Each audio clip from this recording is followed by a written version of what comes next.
Greetings, everyone. Welcome to America 250's Community Conversation Beyond the 50 States. With these conversations, we're going to engage with communities across the United States and around the world. Panelists and participants have the opportunity to share what the U.S. semi-quincentennial means to them and their communities, and their hopes for the America 250 commemoration and celebration. My name is Megan Springate. I'm the Director of Engagement here at America 250, and I'm one of your co-moderators today. Our other moderator is Dr. Carleen Carey, America 250's Director of Public Outreach and Inclusion. So I just have a little bit of housekeeping before we get going.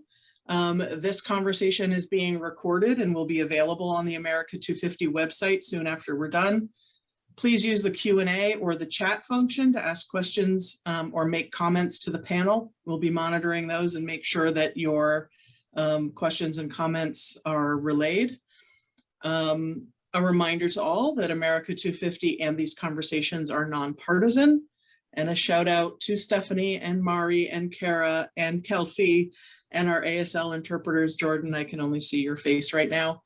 For keeping everything running smoothly behind the scenes. Thank you, everyone, for being here.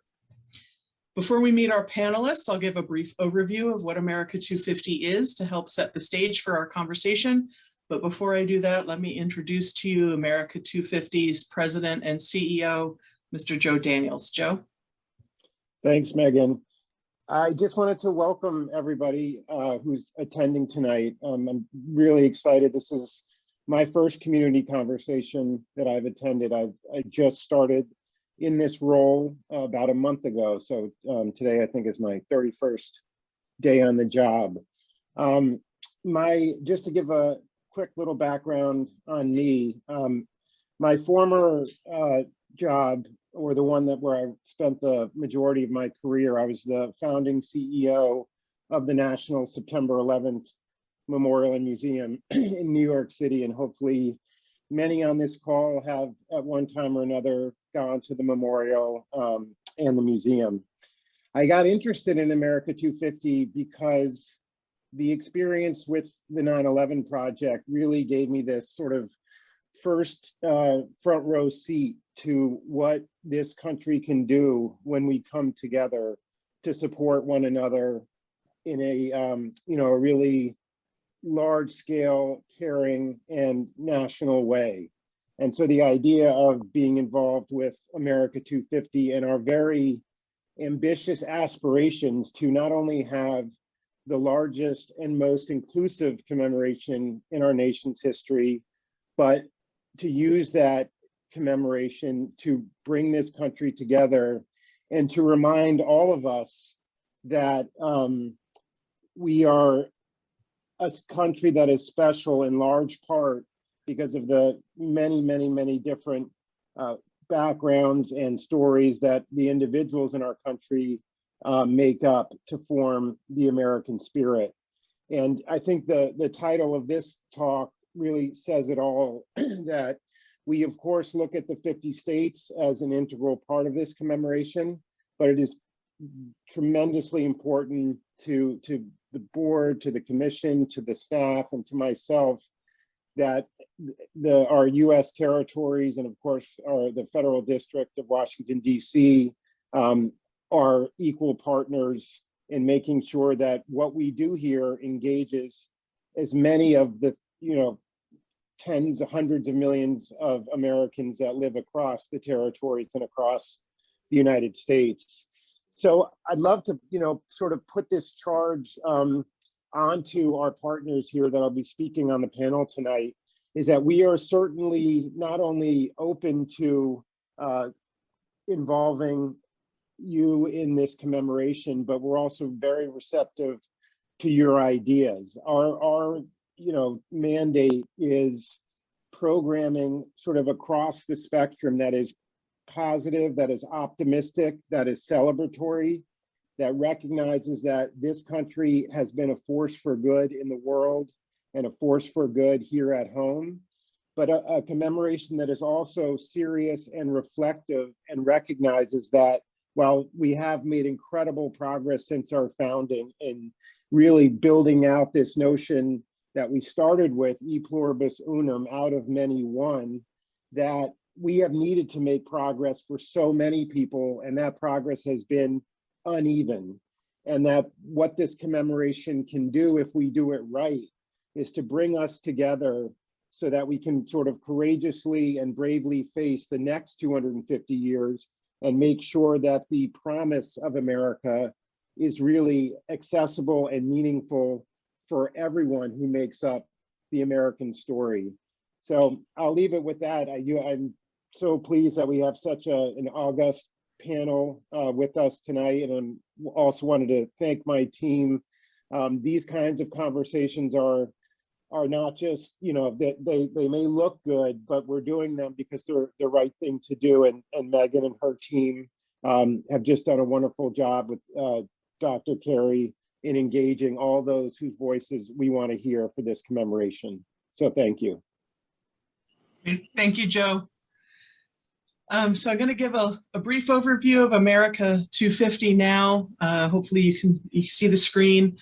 This is the sort of 10,000 foot view of what we're doing here. The purpose is to catalyze a more perfect union. Joe mentioned the largest and most inclusive commemoration in American history, but the purpose is to catalyze a more perfect union. You know, we are a living experiment here, and we want to continue that and improve the world we live in. The values, we have the values. Our values are service, diversity, collaboration, respect, integrity, optimism, and imagination. And I hope that those are reflected in everything that we do. And our themes are to involve, invite, imagine, and to inspire. And so with those sort of ideas in your head about who we are and what we're doing, let me introduce to you the Director of State Partnerships, Kelsey Malay, who will talk a little bit about initiatives that highlight and support those in the U.S. jurisdictions. Great, thanks so much, Megan. And just big thank you to all the amazing panelists we have here tonight, and to the great audience that we have as well. Thanks everybody for being here and being part of this conversation with us. So yes, once again, my name is Kelsey Malay. I'm the Director of State Partnerships for the America 250 Foundation. And my team at America 250, we are entirely focused on engaging with the U.S. states and territories or jurisdictions.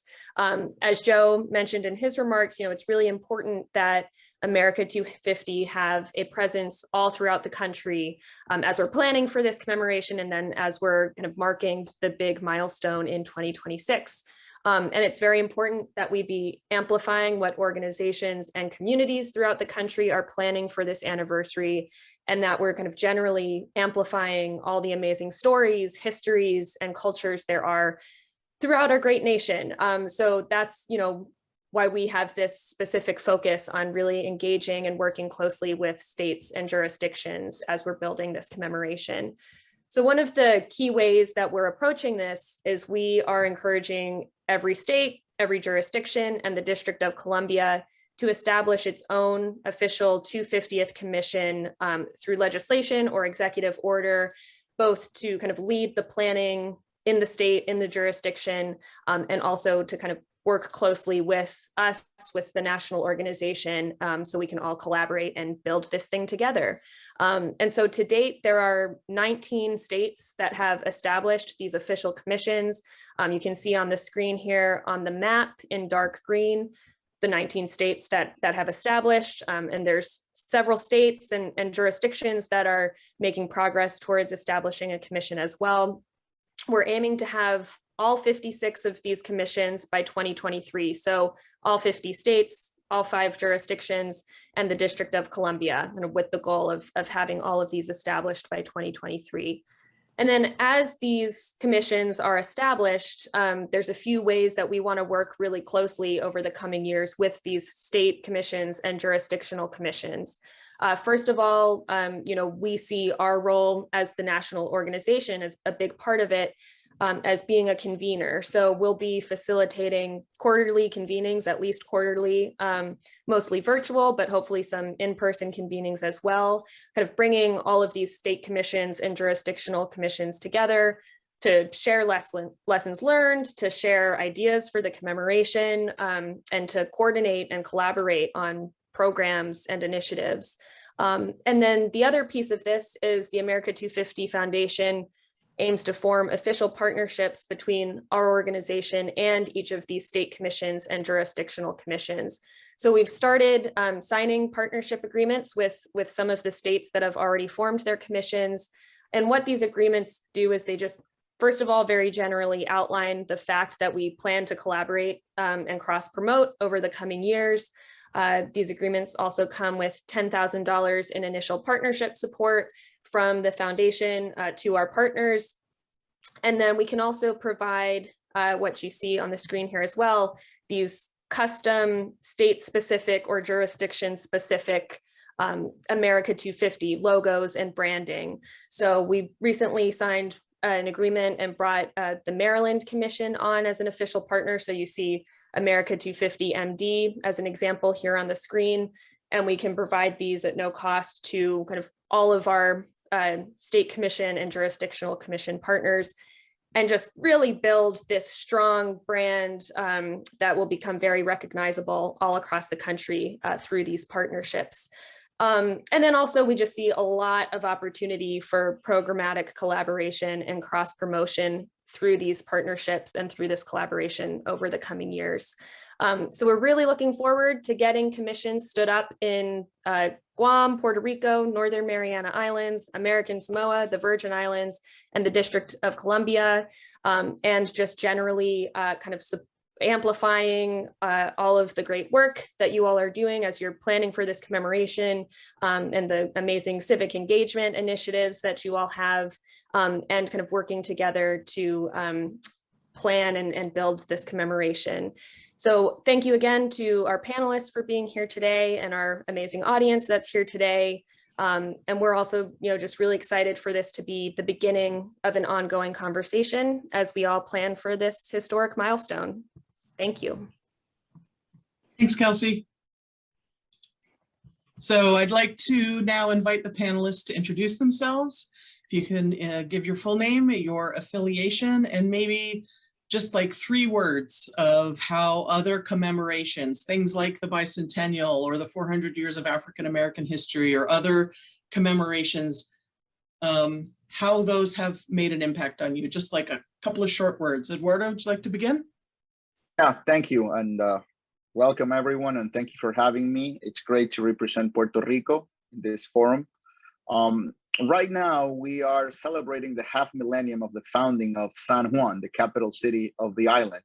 So I believe that as of today, what I am thinking with regards to America 250 is the progress that the nation has made in terms of diversity and inclusion. That for us here being Latinos, mostly a Latino jurisdiction, is pretty important.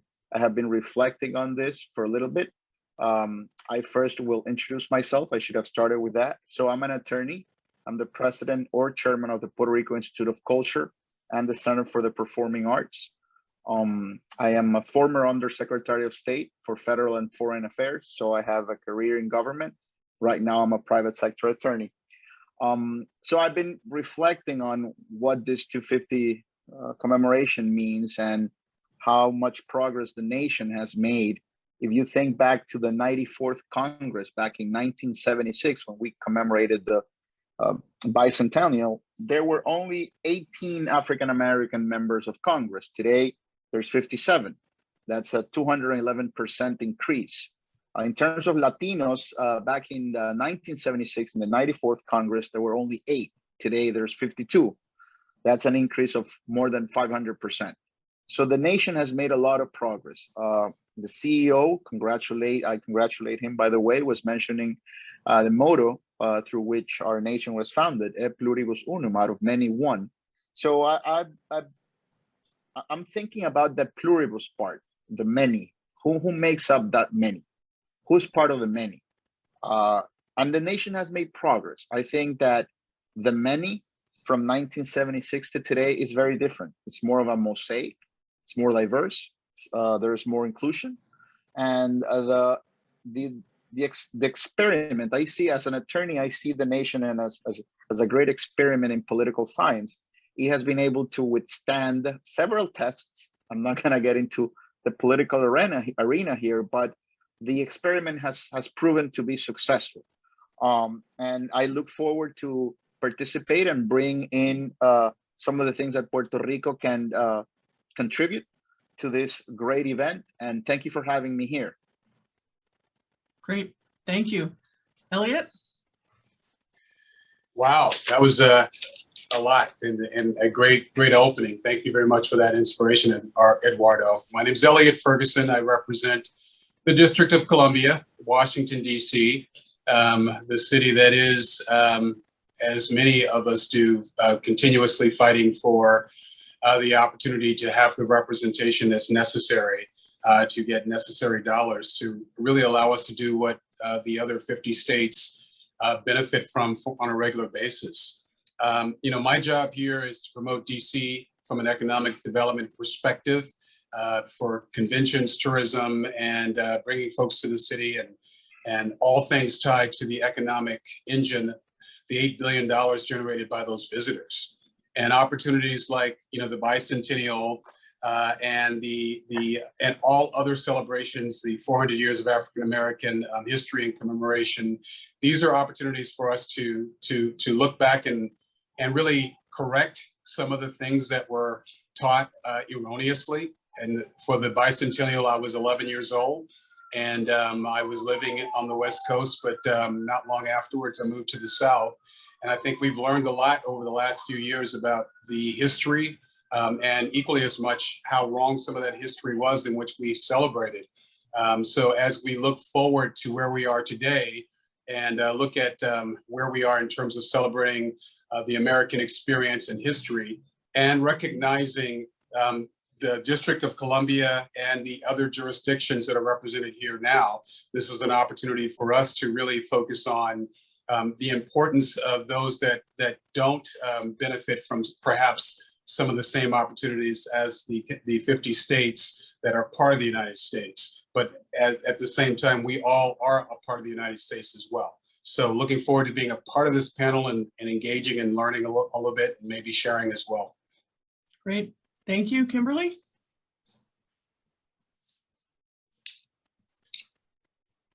Buenas and half a day. I'd like to begin just by acknowledging and paying deep respect to the indigenous Chamorro people of Guahan and the Mariana Islands, who first settled this island archipelago approximately 4,000 years ago, and who have experienced 400 years of colonialism, first under the Spanish, then the Japanese, and finally the United States.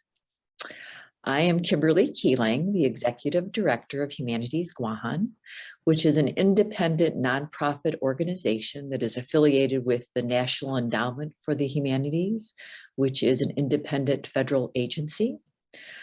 Our organization presents and supports public humanities programming for the people of Guam, much of which addresses important public policy and civic issues facing our island community, from migration and belonging to indigenous culture and identity, race and ethnicity, militarization, environmental sustainability and justice, and political status in terms of self-determination and decolonization. I've been privileged to call Guahan home, most recently for the past 16 years, and I first came to the island over 40 years ago. Interestingly, in terms of Guahan's colonial history, we have been in the process of commemorating 500 years of the Spanish first arriving in Guahan and the larger Marianas. And we've done this through beginning with a Marianas History Conference where we focused on those 500 years. And we will continue to commemorate this event, this happening throughout this year and next. And I think it's, been a really educational, this commemoration, also pretty remarkable in terms of the perseverance and strength of the Chamorro people, as well as inspirational for their continued existence and vibrancy as an Indigenous people. So I will stop there. Thank you. Leah? Hello and half a day. Good morning, everyone. I'm Leo Pangilinan. My job here in my jurisdiction is to oversee the Northern Marianas Humanities Council, which, as Kimberly Keeling on Guahan had indicated, we are affiliated with the National Endowment for the Humanities. We're partially funded through that national agency. Similarly, also, we do work to advance the humanities locally in our communities. Specifically, as an independent nonprofit, our mission here locally is to navigate and explore the diverse experiences of our Indigenous people and the others in our community by enriching their lives through publications, research, programs, and dialogue. And we share a similar colonial past as Guahan and Guam, as I think we will unravel here today between Kimberly and I. And so we do commemorate some things locally that tie into the US. And I think as part of this conversation, I would like to highlight that we would be celebrating our 50th anniversary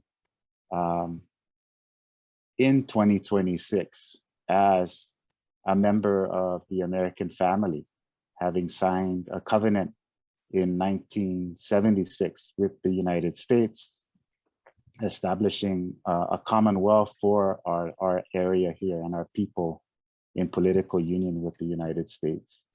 And back to Dr. Megan, your request for 3 words, that's really difficult to do. But one thing that comes to mind that I feel is most relevant to us out here in our jurisdiction is this history of overcoming adversity, among people of different races, marginalized people in US history. I think those are the historical moments and milestones and pieces of US history that comes to my mind as I think about our relationship here, our jurisdiction with the United States, and how to relate to that.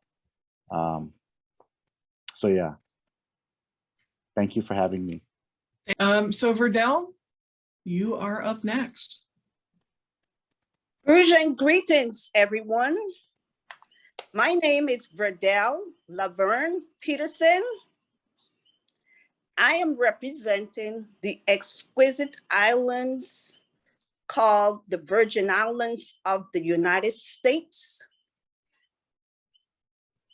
My native land is St. Croix, which is the largest of the 3 major islands that make up the Virgin Islands of the United States. After obtaining a BS degree from Xavier University of Louisiana, I returned to my homeland and I became an educator. I worked for 33 years for the Department of Education in the Virgin Islands of the United States. Currently, I am a facilitator for a public education campaign and constitutional development. And this is a result of a federal grant that was approved through the Department of Interior. And the administrator of this grant is a professor at the University of the Virgin Islands by the name of Dr. Malik Siku. So together, we are working to ensure that everyone is enlightened, educated, and inspired so that we can finally have our own constitution, because we have been governed by an organic act and we have not had the opportunity, we the people of the Virgin Islands, to have our own constitution. So I'm very excited to be part of this inclusion initiative, and it will definitely be an enhancement to the work that Dr. Malik Suku and I are doing in terms of education and constitutional development, as well as political status and self-determination. Once again, Crucian greetings. It's a pleasure to be part of this distinguished panel. Thank you all. I am so grateful that you are all here. I'm going to stop. I forgot the three words. The three words to describe previous commemorations. Words: unique, uneven, and unequal. Great. Thank you. I'm going to stop sharing my screen, and Verdell, I hope we can dig a little bit into your thoughts there. Dr. Carey, I'm going to turn it over to you to continue the conversation. Thank you, Dr. Springate. As Joe mentioned in his opening remarks, part of our goal is to really embody the ethos of E pluribus unum, or out of many, one. To that end, we're really excited to hear from our esteemed panelists on a variety of topics. Please feel free to unmute your mic and share your thoughts with the team. So without further ado, let's dig into question number 1. So sometimes you'll hear references to US territories, other times US jurisdictions, or US insular areas. What is your preference in terms of the terminology that is used? So us attorneys are taught that the name does not make the thing. This is obviously a language distinction, whether we're called jurisdictions or territories. I personally prefer, as an attorney, a jurisdiction. That's because in Latin it means that there's the capacity to dictate the law, justice. But at the end of the day, as my fellow panelists were stating, we're glad to have been made part of this panel. And moving forward, I personally am very happy to take part in this event. I am a naturalized citizen. I wasn't born in Puerto Rico, so I became a US citizen by choice. And that also defines a little bit of who I am and how thrilled I am to be here. So I would say that in terms of your question, my preference would be jurisdiction, because federal law applies here in Puerto Rico, and there's the legal capacity to dictate what justice is. Territory sounds more like a possession. Jurisdiction sounds more like something that the federal government does in all of the states. Thank you, Eduardo. I go next, and in Washington, we're known as the District of Columbia. So we consider ourselves the district. From a marketing perspective, it means different things in different parts of the world. So if I'm out of the United States, I would reference Washington, D.C., the full name. As we're looking at the fact that we're not a state, we do recognize the fact that in 1790, a parcel of land that we occupy was created to be the seat of government for the United States, and was not created as a state at that particular time. So we definitely are fine with being called the District of Columbia, DC. We answer proudly to any of those names.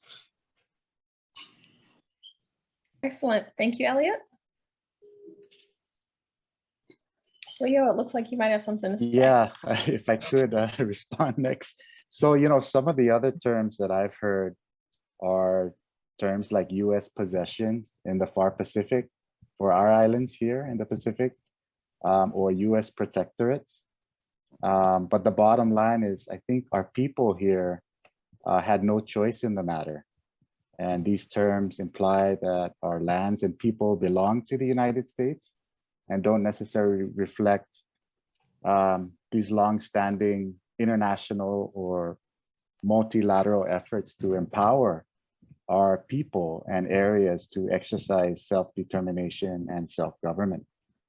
The civilians who survived World War II in our islands, the vast majority being of Chamorro and Carolinian ancestry, the indigenous people here, chose to adopt the governance models, freedoms, and security offered by the United States of America.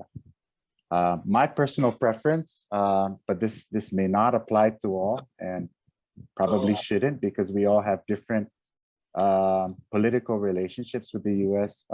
My preference would be to just refer our islands here in the Northern Mariana Islands as a US Commonwealth. I think it signals that we are something other than a state in the Union, but also sort of reinforces this idea that we're not much different. I think there isn't much difference between the term Commonwealth and state, yet we are different. We're not a state. We don't have the same sort of voting rights that representatives have or people of other states have. So that's my take on it. Thank you for your insights. Kimberly, would you like to share? Sure, I'll just follow up with on what my colleague had to say. So, living and working in Guahan, which is an organized, unincorporated territory of the US. I often use US territories, but the more inclusive, US jurisdiction would be most important, most appropriate if we want to include DC and the fact of the Commonwealth status for the Northern Marianas. But I think the important thing is that in Guahan, and I think it's the same in the Northern Islands and the Marianas, we live in a real strange space of contradictions, right? We are citizens of the most powerful and celebrated democracy in the world, and yet we are in the shadows and on the margins as US jurisdictions or as US territories. And I think that's something that really needs to come to the fore as we commemorate the America 250. So thank you. Thank you. And Verdell? I don't have any preference. I am comfortable with the term insular areas, US possessions, American colonies, US jurisdiction, unincorporated territories of the United States of America. But perhaps you can refer to the islands such as Puerto Rico and the Virgin Islands of the United States as the Caribbean American paradise. I love that. That sounds great. Love that too. We have a well, is anybody left from the panelists? Anybody? Nope. Well, I wanted to share something. Here in Puerto Rico, sometimes we refer to ourselves as a country, a país, and it's not something that excludes who we are as part of the United States. It's similar to what happens in Spain with the Basque country, that they call themselves a country, but they're part of Spain. And obviously it goes to identity and the fact that Puerto Rico is a very old jurisdiction. I mean, it was discovered on Columbus' second voyage. I'm not going to get into that, of course, but what my colleague here, my fellow panelist from the Virgin Islands just said about being a paradise, we sometimes have a saying that Puerto Rico is that part of the world where the United States becomes a Caribbean nation. And it's very true. And it's not only Puerto Rico, it's the US Virgin Islands. So yeah, I just wanted to share that. And thank you, Eduardo. It's definitely highlighting some of the complications and some of the complexity that Kimberly referenced. For our second question of the evening, what do you see as the most significant opportunity that America 250 presents for the US jurisdictions? Let's start with Verdell. Thank you for that question. I think it's an opportunity to recognize the fact that the insular areas are made up of unincorporated territories of the United States that fly the American flag, and the inhabitants consider themselves to be Americans. However, each territory has a distinct culture, history, and identity. So I believe this is an opportunity to highlight the gems that the United States have, and hopefully we will all be included. We are not a state, but the Virgin Islands of the United States is on a path of self-determination, and we appreciate this inclusion to recognize that we are Americans, despite having our own identities and histories. Thank you, Verdell. Elliot, it looks like you've got something to say. No, yeah, I'll go next. I think it's an opportunity to really focus on education and recognition, and to as I referenced earlier, reconnect. You know, as we looked at the centennial celebration of the United States, it was really a one-dimensional story tied to the American experience. It did not represent all of America. It did not represent the extraordinary importance of the Black community on the economics of this country, as well as the islands. My father's from the Bahamas, so I represent one of those beautiful places. You know, I think now we have a chance to go back and really connect in a different way and focus on the real truths, and really deal with some of the spotty history tied to how we've become this American, the country that we are, and United States. It's not all bad, but at the same time, you know, you can't sweep the stories of colonialism or slavery and other aspects that also happened in some of the island countries under the rug as we move forward. For us as a district, and for those that are on the call, you know, let's just face it, you know, in the District of Columbia, I moved here 20 years ago. Before I moved here, yeah, I heard about taxation without representation, but I didn't really think about it until I physically moved here and had to start paying the same amount, if not more taxes than others, but yet I don't have the representation. So, you know, unfortunately, under the last presidential administration, Puerto Rico, you know, we saw how it was treated during unfortunate circumstances of a natural occurrence such as a hurricane. But at the same time, I think a lot of people don't recognize or understand that those of us that are on the call, perhaps maybe DC more than others, but that we're all part of the United States and what that means. You know, it's like when I talk to someone who lives in Texas and they're not from Mexico, and someone in Texas, and you know, I have a friend that's from Chile, and he's like, oh, Mexico, Chile, it doesn't really matter.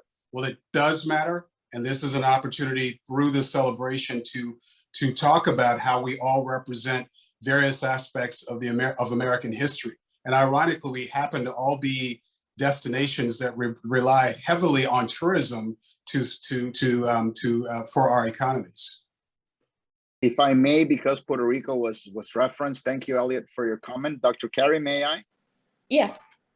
So Elliot touched on Hurricane Maria and what a great tragedy that was, and it was terrible. And one thing was what you saw in the screens of newscasts and broadcasts at the national level, but when you were here in the ground, I was Undersecretary of State of the island during that time, and I was assisting FEMA in repatriating hundreds of students who were stranded here from Colombia, Chile, Peru. You had thousands of American soldiers on the ground here, helping, assisting. And I would say thank you 20, 30 times a day to different military men and women. And they would all say, yeah, I'm doing this because I fought in the war. I mean, in the Gulf, I fought in Bosnia alongside fellow Puerto Ricans, like brethren, you know, and they gave their lives for me. They sacrificed, so I'm paying it back. So one thing is the political discourse and the political rhetoric, and the nation is not the politicians, it's the average common folk who make it what it is.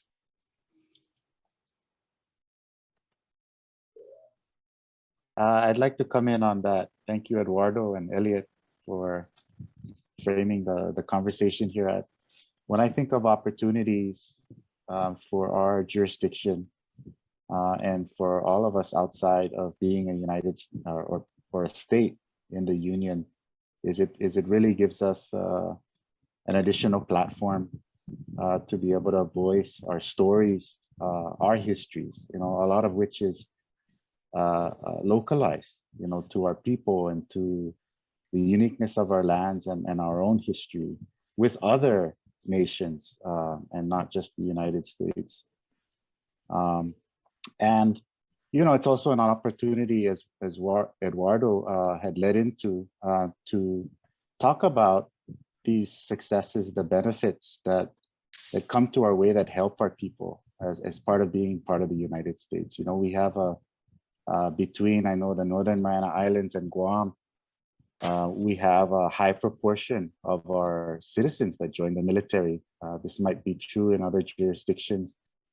So, you know, patriotism and allegiance to the US is not a question for us. I think the trauma we've had to experience through World War II is really ingrained in not just my parents and their parents' generation, but also something that we continue to commemorate today with our youth, to remind them about, you know, how we have these freedoms today. And we are, you know, in our jurisdiction here in the Pacific, we are subject to violent typhoons. We call it typhoons, right, out here, and hurricanes out in the Atlantic. You know, just in I think a couple of years after Hurricane Maria, 2 or more years, Super Typhoon U2 hit our islands. This was in 2018. It was a Category 5 storm. You know, FEMA personnel, they were on the ground even before the storm hit. They were on Guam getting ready to deploy their resources to support the aftermath of such a catastrophic you know, natural disaster. And we're still in recovery as a community here.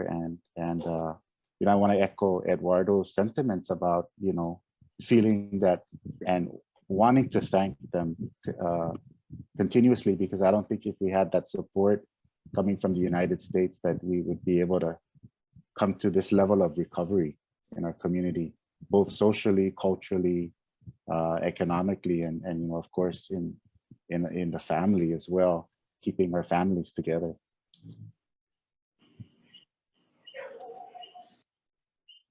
Thank you for that. I want to give some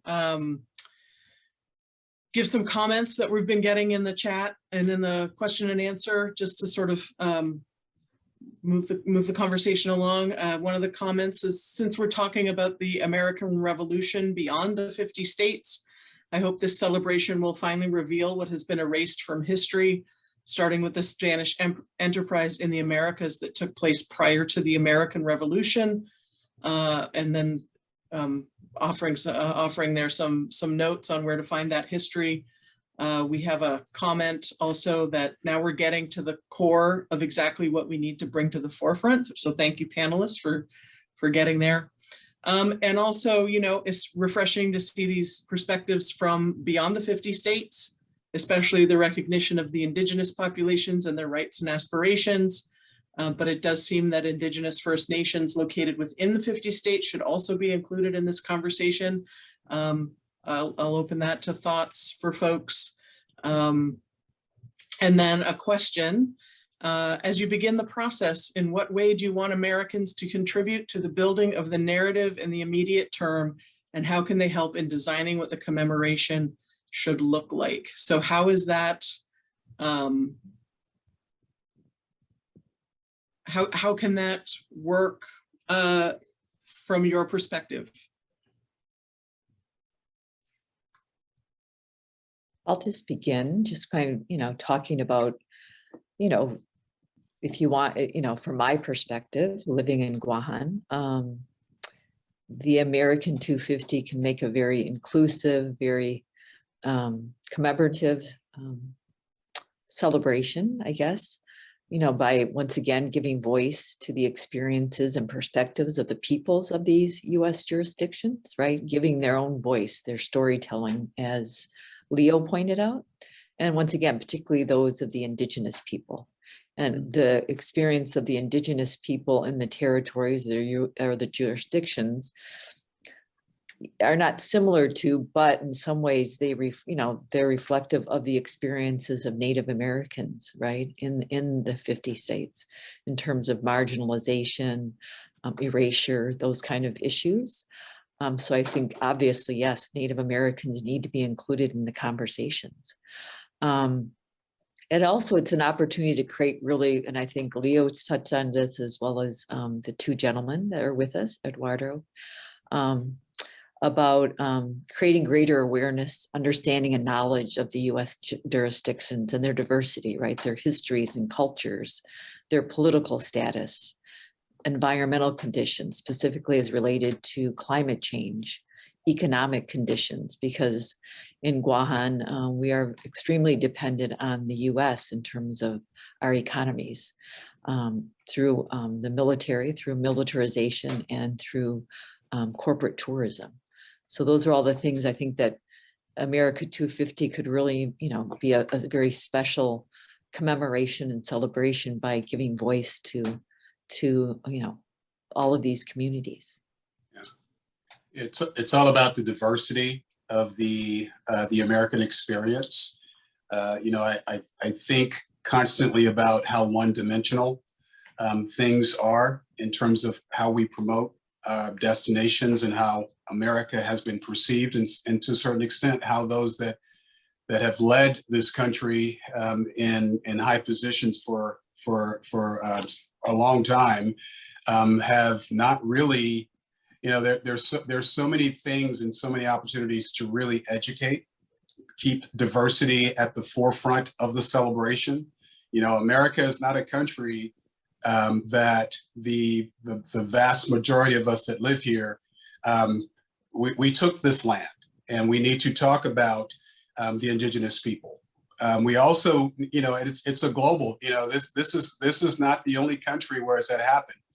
And that's the importance of travel. I knew about the Maori people in New Zealand. I knew about the Aboriginal people in Australia, but traveling to those lands and learning more about how they're treated and some of the things that have happened over the decades in terms of how those individuals that occupy these lands, how they've managed to survive. That's important to learn. And then it gives us an opportunity to look at ourselves and look at how this country was formed and how we became a superpower in an extraordinarily short period of time. But again, it was not just because of industrial minds. It was because of the unfortunate circumstances of slavery for 400 years. And again, that is also tied to several of the territories that are represented on this call. And you've got to bring all of those aspects of the celebration together so that it's not about just focusing on the negative. It's about moving forward, and it's about us recognizing that our differences are very few. There are fewer differences between each of us than how we treat each other. And celebrations like this give us an opportunity to really just focus just on that.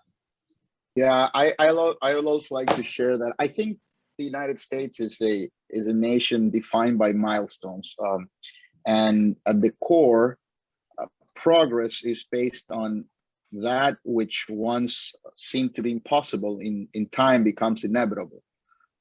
So you had the founding of the nation, the Declaration of Independence, then next big milestone, the westward expansion. Then you had obviously the liberation or the emancipation of slaves, so women's suffrage, then the United States becoming the world dominant superpower.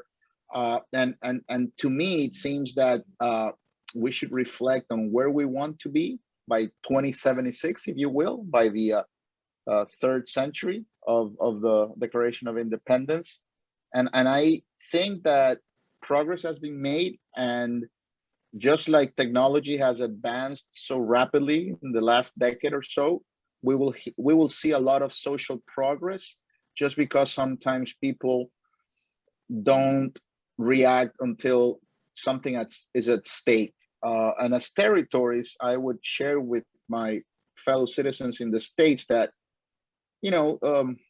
sometimes you take things for granted. I mean, when we had the issue with Maria, and we had the blessing of having the assistance of the federal government, despite of what the administration was saying, or the leader of the administration for that matter,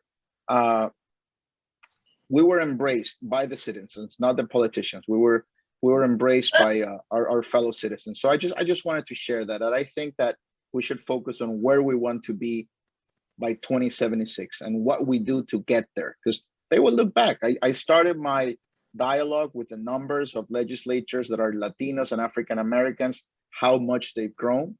So in the future, I am sure that we will include Asian Americans, we will include people from the LGBTQ community. So the only path of progress is forward. So those are my thoughts. I don't think I could have asked for a better transition to our final question for the evening. That question is, what do you hope to see for America's future for 2026 and beyond? Thank you for taking us to 2076. Kimberly, could you get us started, please? The heavy question, right? What do I see for America's future beyond 2026? Oh, gosh, a greater inclusivity and diversity. I think racial equity, as we all know, is key, as is social justice, environmental justice, given what's happening with climate change, and really a stronger democracy for the US. And then my hope is the decolonization of Guam and other non-self-governing territories of the United States. Excellent. Thank you, Kimberly. Would anyone else like to share? I'd say a more equitable future for us all, and for us to have conversations tied to the diversity of the Americans of America and the territories, and not weaponize the diversity, to recognize that all of the people, all of the territories represent the United States. And, you know, we are a country that is based on immigration, some forced and some came for a different way of life, but we're here and let's celebrate that. And we're hoping, I'd like to think that by 2026 is probably way too soon, that we're looking and talking about our cultural differences, our ethnic differences, and not weaponizing it, and really focusing on how unique this country is simply because of the melting pot that we all are, as well as the territories. I'd like to add, Elliot, thank you for sharing, how impactful it was to reflect on your visit with the Maori people in New Zealand. And I think moving forward, a more perfect union for me means, a better understanding and awareness and respect for our differences, what makes America, and that's its people, and its people are highly diverse. And I think culturally first, but there's other types of diversity, right? And I think in this day and age, we don't quite know how far to the right we may go with engaging online, as opposed to visiting each other in our physical spaces. And my hope is that we can, just like we have a state program, the Fulbright Scholars, for example, where there's this exchange between nations, we should probably do that domestically. Have people from the mainland visit our islands out here, out to Puerto Rico, out to the Virgin Islands. We have programs that allow our youth to go out to the district, DC, to be able to experience our nation's capital. So we have that connection, and there's that impression, and this more of this long-term connection our youth can make to the history of our nation and our connectedness to the US. And perhaps we should do that with cultural groups and other diverse groups that define our nation. Great. It's a beautiful idea. I really love that one, Leo. Ardell?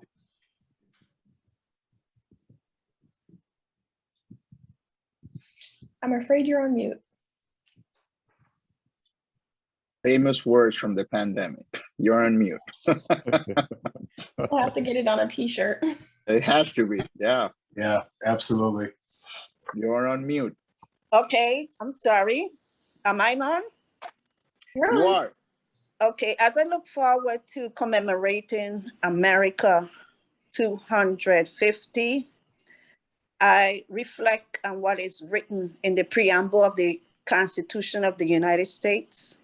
we the people in order to form a more perfect union. So the perfect union I see is to have a stronger unity with all the insular areas and the 50 states. I look forward to learning about America beyond the 50 states. You have several 5 unincorporated territories of the United States. I would like to learn and celebrate their historical moments as well. I think everyone should learn when and how America acquired the various US jurisdiction.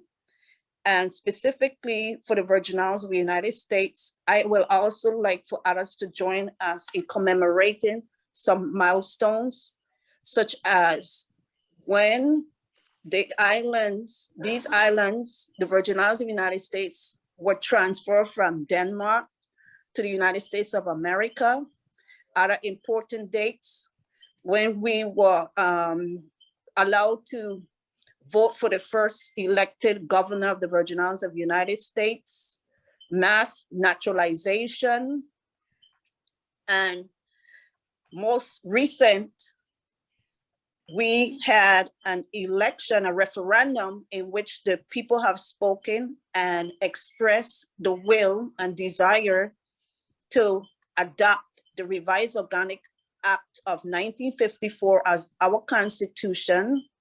So I would like to commemorate with the others and learn about the various cultures we have within the America, and for us to have true equality where all Americans, whether regardless of their political status, we can all join in a celebration and say we are truly Americans and grateful that we live under the most powerful flag, and so that we can join together and celebrate regardless of what part of the globe that we are, and recognize that we are American regardless of our location.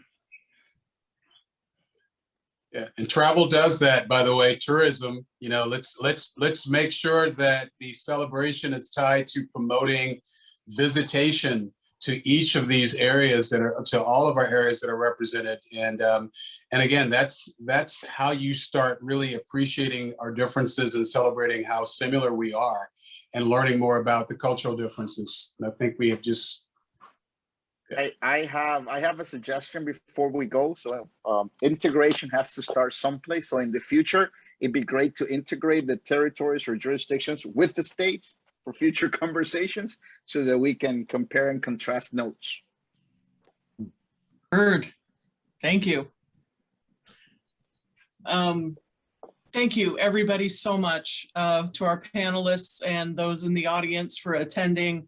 I'm sorry we couldn't get to everybody's comments and questions, but this is just the beginning of the conversation. Thank you so much.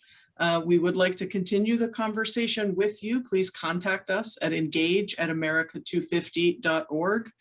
There's a feedback survey in the chat, so we can continue to improve the experience. And we hope to see you in January for our community conversation with the Latinx and Hispanic community members.